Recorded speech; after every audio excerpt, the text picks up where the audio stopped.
beri nama pedang ini Naga Puspatkan dia. Jangan sampai jatuh ke tangan pendekar berwatak jahat.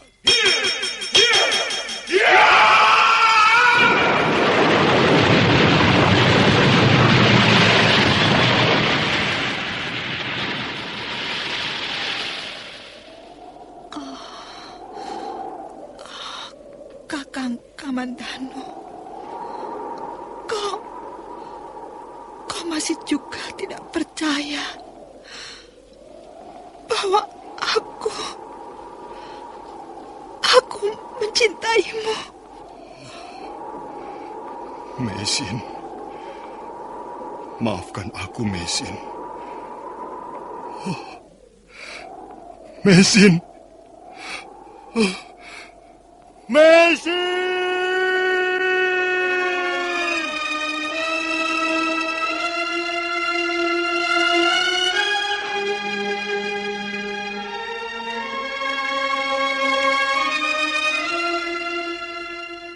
Tutur Tinula.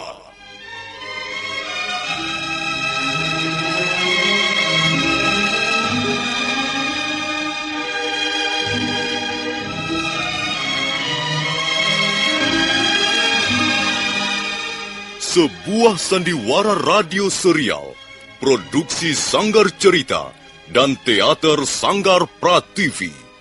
Sebuah kisah dengan latar belakang sejarah runtuhnya Singasari dan berdirinya Kerajaan Majapahit.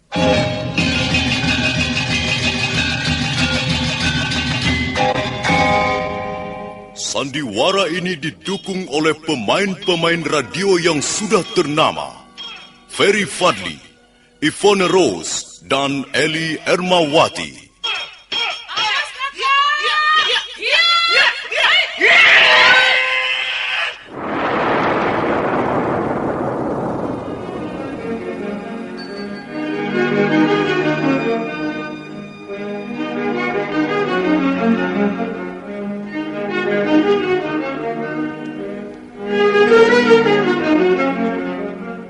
Cerita ini ditulis dan disusun oleh S. Tijab.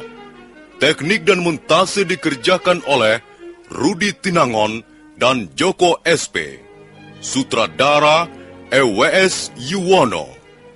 Kali ini mengetengahkan episode pertama dengan judul Pelangi di Atas Kurawa.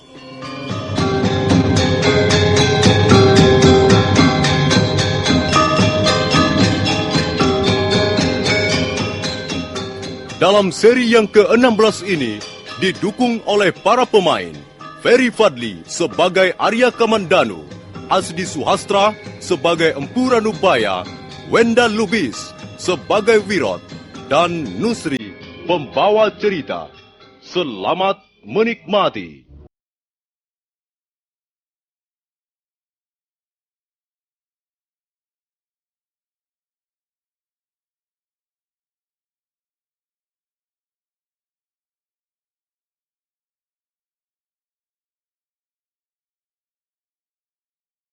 Mang Batu Nirmala, Arya Kamandanu sangat kesal, merasa dipermainkan. Hei, orang bercadar! Kau jangan mempermainkan aku. Kembalikan Batu Nirmala itu. Anak muda, kalau kau menginginkan benda ini, kau harus mau berkeringat lebih dulu. Tak ada hasil yang bisa diperoleh tanpa cucuran keringat. Apakah mencuri milik orang lain juga bisa diartikan cucuran keringat? Kau cukup cerdas, anak muda. Tapi bukan kecerdasan yang ingin ku ketahui darimu, melainkan keberanian, ketekadan hati dan semangatmu. Untuk apa kau ingin tahu? Tentu saja untuk tetap memiliki Batu Nirmala yang indah ini. Hei, tunggu! Jangan lari kau. Sampai ke ujung dunia pun tak akan kubiarkan kau membawa batu nirmala itu.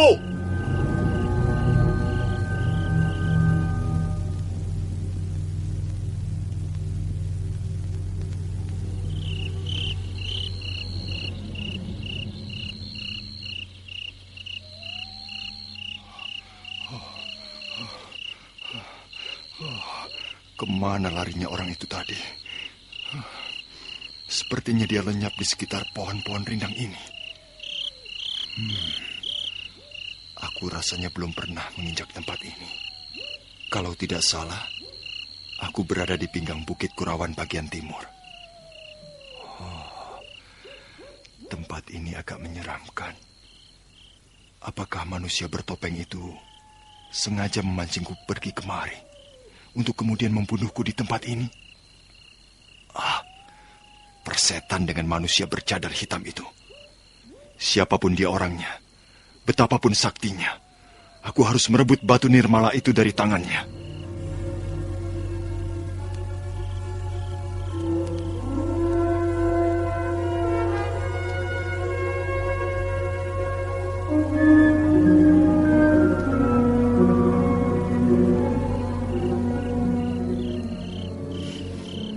Arya Kamandanu terus menyusuri pinggang Bukit Kurawan yang banyak ditumbuhi pohon-pohon perdu.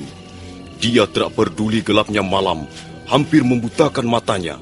Dia terus melangkah dan melangkah, akhirnya.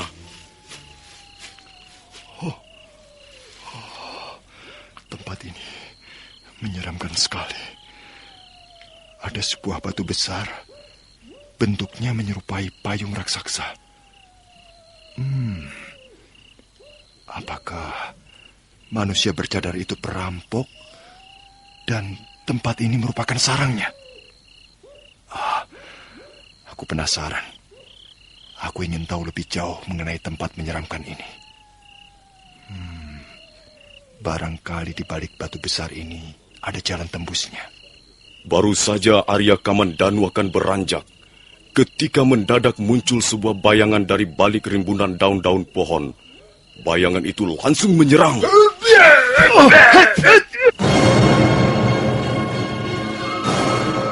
Siapa kau? Mengapa tiba-tiba menyerangku? Kau pasti bukan orang yang punya maksud baik. Aku akan melayanimu.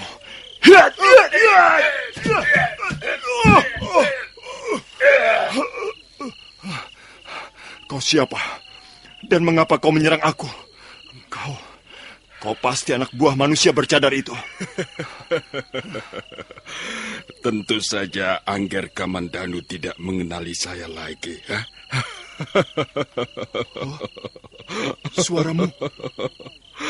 Suaramu seperti ku kenal baik. Maringger, guru sudah menunggu di dalam.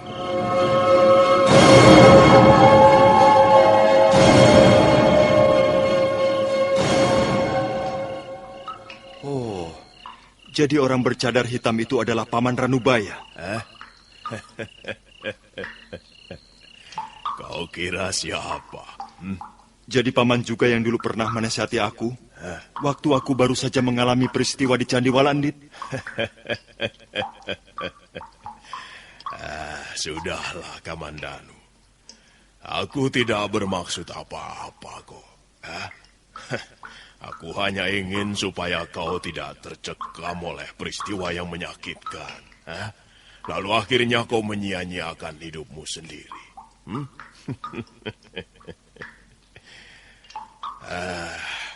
Kamandanu. Iya, Paman. Apa kau tertarik pada olah kanuragan?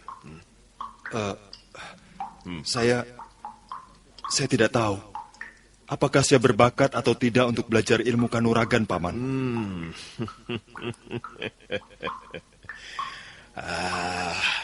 Apa kau pernah belajar dari ayahmu? Belajar apa? Tidak banyak, Paman. Aku hanya mengajari beberapa jenis pukulan. Kata ayah, saya tidak perlu menjadi seorang jago berkelahi. Ayah lebih senang saya mewarisi keahliannya membuat senjata pusaka. Iya. Kau sendiri bagaimana? Saya pribadi lebih tertarik mempelajari ilmu ulah kanuragan, Paman. Tapi saya harus belajar pada siapa?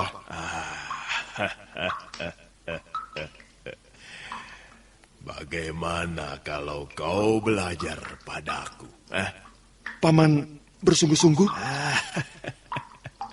Kalau kau tertarik olah kanuragan, mulai besok malam kau datang ke tempat ini. Pengetahuan dan kemampuanku tidak banyak. Tapi ada baiknya kau pelajari sebagai dasar berpijak. Baik, Paman.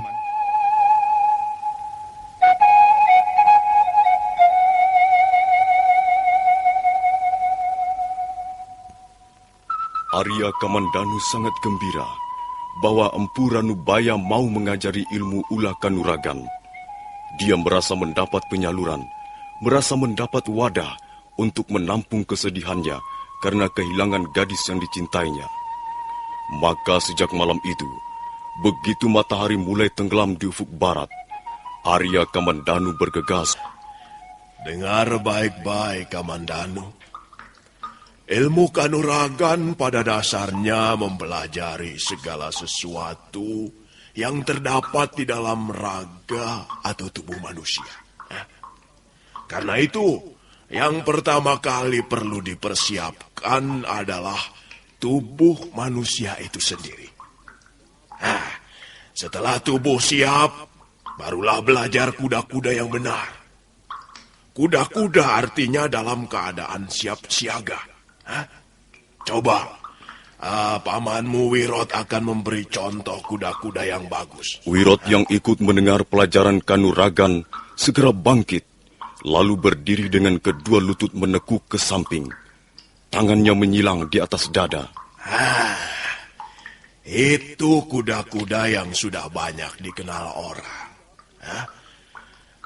Kuda-kuda erat kaitannya dengan jurus. Jurus adalah suatu rangkaian pukulan yang mengarah pada satu titik kelemahan lawan. Nah, pamanmu Wirot akan memberikan contohnya.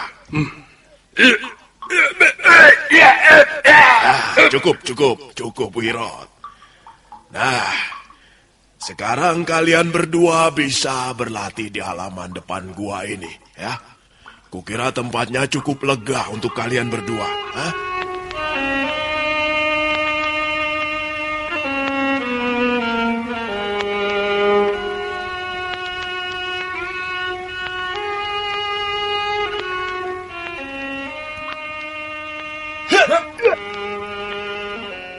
Demikianlah malam itu dan malam-malam berikutnya. Arya Kamandanu sibuk berlatih ulah kanuragan dengan ditemani Wirot.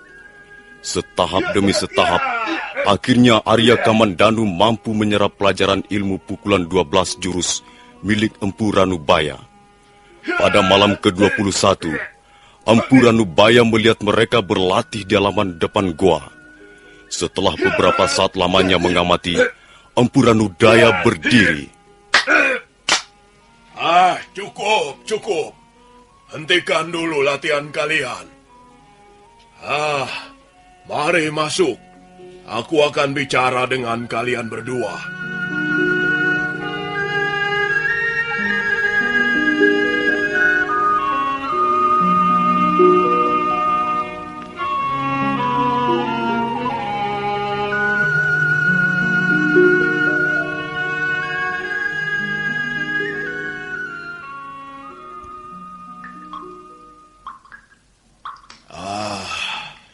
Bagus, Kamandanu. Kau sudah menguasai 12 jurus yang kuajarkan padamu. Kau tahu nama jurus yang baru saja kau perlihatkan bersama Wirot? Tidak, Paman. Saya tidak tahu namanya. Paman Wirot hanya mengatakan pukulan 12 jurus. Iya. Walaupun sudah lama Wirot mengenal 12 jenis pukulan beruntun itu, dia pun belum tahu namanya. Guru tidak pernah memberitahu namanya pada saya. Iya. Nah, kalau kalian ingin tahu, 12 jenis pukulan itu merupakan bagian pertama dari jurus naga puspa. Kedengarannya asing nama itu, Oh Guru. iya, memang kedengarannya asing, karena memang hampir tak ada yang mengenalnya. Tapi Guru pernah mengatakan bahwa jurus itu sangat terkenal di kalangan para pendekar. Oh iya, tapi mereka hanya mengenalnya dengan nama pukulan 12 jurus. Mengapa hanya 12 jurus, Paman? Sebenarnya jurus naga puspa terdiri dari 35 jurus. 35 jurus ini dibagi menjadi 3 tahap pelajaran. 12 jurus yang pertama adalah tahap awal atau tahap pertama. Isinya hanya olah kanuragan dalam tata lahirnya saja.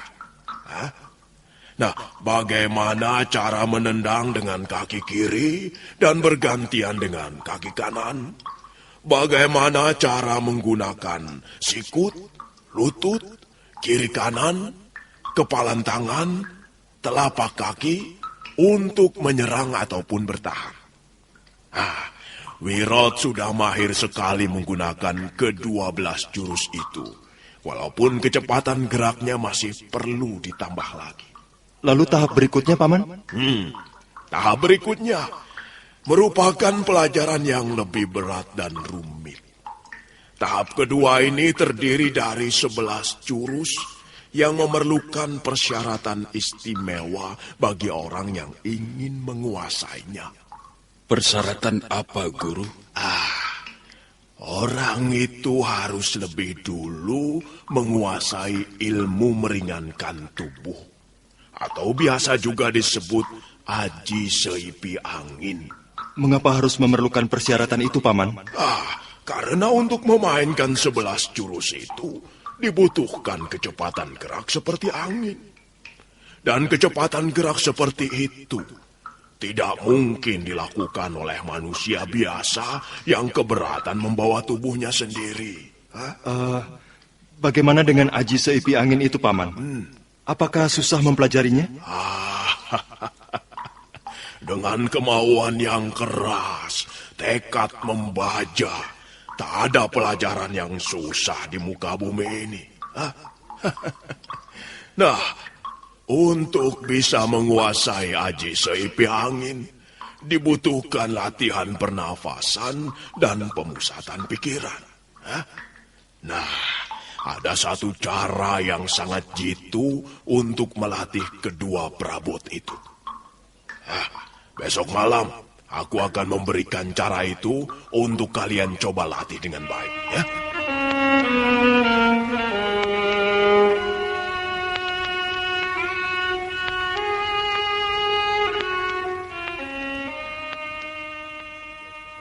Malam berikutnya, Arya Kamandanu datang lebih awal dari malam-malam sebelumnya. Wirot dan Empu Ranubaya sudah menunggu di halaman depan goa. Kali ini malam terasa lebih menyeramkan. Dada Arya Kamandanu berdebar kencang ketika Empu Ranubaya menyuruhnya duduk di atas tumpukan jerami kering. Nah, kalian sudah siap? Sudah, Guru. Sudah, Paman. Baik. Aji seipi angin ini dulu pernah diajarkan oleh almarhum guruku yang bernama Empu Sasi. Beliau tidak pernah bepergian naik kuda atau kereta, tapi beliau selalu sampai di tempat yang dituju lebih awal dari teman-temannya. Hal itu karena beliau berjalan dengan menggunakan kemampuan ilmu tersebut. Nah, Kamandanu dan kau Wirot, 3 hari yang lalu aku menyuruh agar kalian tidak tidur barang sekejap mata pun. Apa kalian sudah mematuhinya? Sudah, Paman. Sudah, Guru. Bagus, bagus. Sekarang ini kalian tentu mengantuk sekali, kan? Ya, tentu saja, Paman. Tapi saya berusaha untuk tidak tidur. Walaupun mata rasanya seperti dibubuhi tumbukan cabai rawit saking pedasnya. Dan kalian tentu malas berlatih malam ini, bukan? Ya, sungguh nyaman rasanya untuk tidur dalam keadaan kantuk seperti itu. Nah, marilah ikut aku. Kemana, Guru? Ke tempat tidur.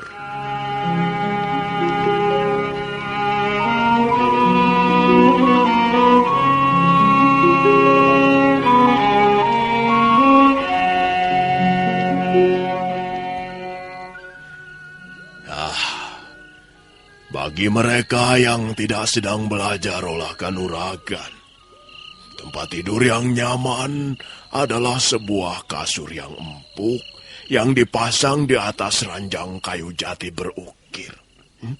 Iya kan?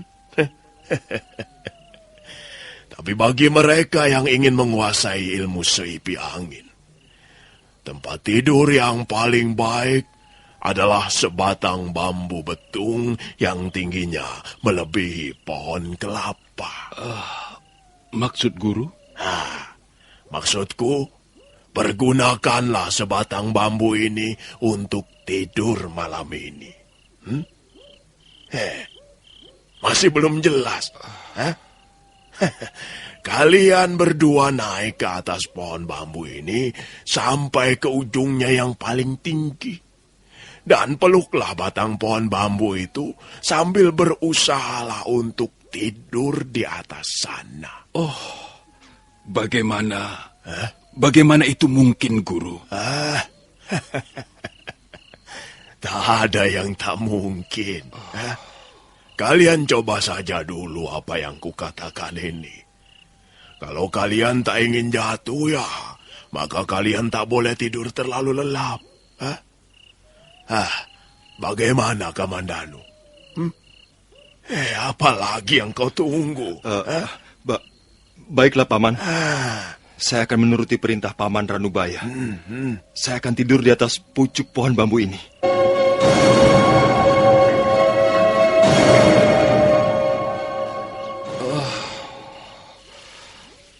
Tinggi juga batang bambu ini. Kalau jatuh ke bawah sana, bisa remuk tulang-tulangku. Apa maksud Guru memberi pelajaran seperti ini? Jangan-jangan Guru hanya main-main saja. Soalnya aku tahu watak guruku. Di samping suka angin-anginan, dia juga senang bercanda. Senang bermain-main.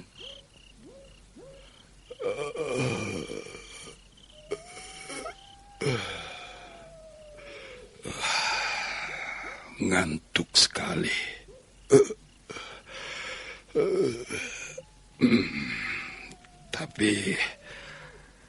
Tapi bagaimana aku bisa tidur dengan cara seperti ini? Kakiku rasanya sudah mati dua-duanya. Aduh, sudah tidak merasakan apa-apa lagi. Keringat dingin sudah mulai membasahi pakaianku. Aku bisa terjatuh kalau terus bertahan. Maaf, Guru. Saya tidak sanggup. Saya masih mau hidup, Guru.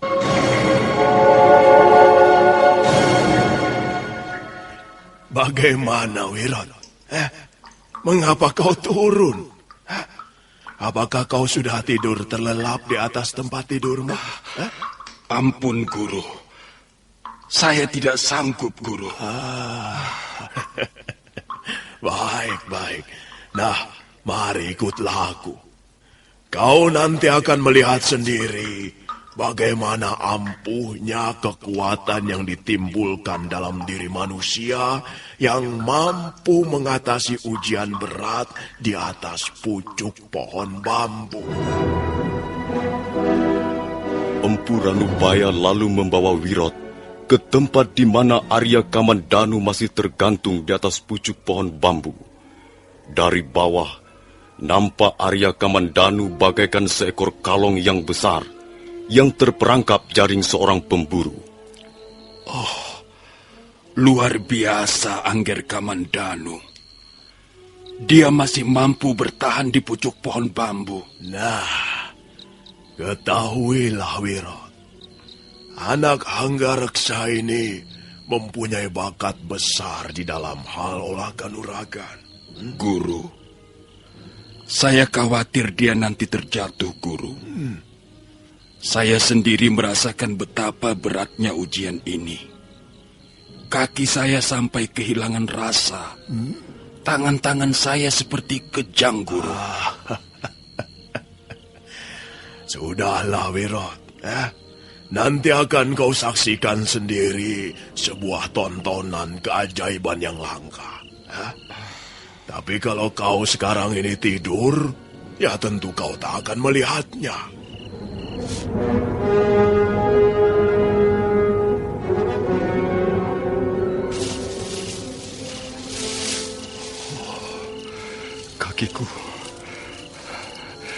Kakiku sudah mengejang semuanya. Mengejang sampai ke jari-jari kaki. Apakah aku akan bisa lulus dari ujian berat ini? Bagaimana kalau aku sampai terlelap?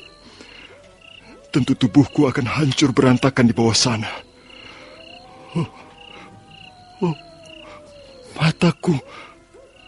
Mataku sudah tidak tahan lagi. Mataku mau menutup saja. Berat sekali rasanya membuka kelopak mataku sekarang ini. Bagaimanapun juga, Arya Kamandanu mencoba untuk bertahan. Akhirnya terlena juga, seperti terkena panah aji sirep yang dahsyat. Mendadak Arya Kamandanu merasa terlelap. Dengan kelopak matanya tetap terbuka, tapi kedua belah tangannya terlepas. Arya Kamandanu tak lagi mampu bertahan di pucuk pohon bambu petung yang tinggi.